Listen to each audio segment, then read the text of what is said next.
So for today's video ay gagawa naman tayo ng shooter's dessert. So para sa buffet na in-order ng customer natin today for christening.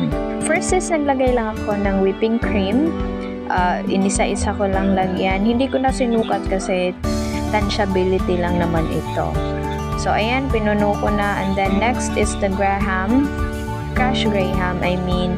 So, ayan, nilagay ko 1 tablespoon per glass or per shot glass. So, ayan, isa-isahin nyo lang. Depende din sa inyo guys if lalagyan nyo siya ng butter or any cream. But, ako, as is lang po siya. Then, ayan, inayos, tinagtag-tag ko lang, ganun. Then, next, sa third layer is balik na naman tayo sa whipping cream.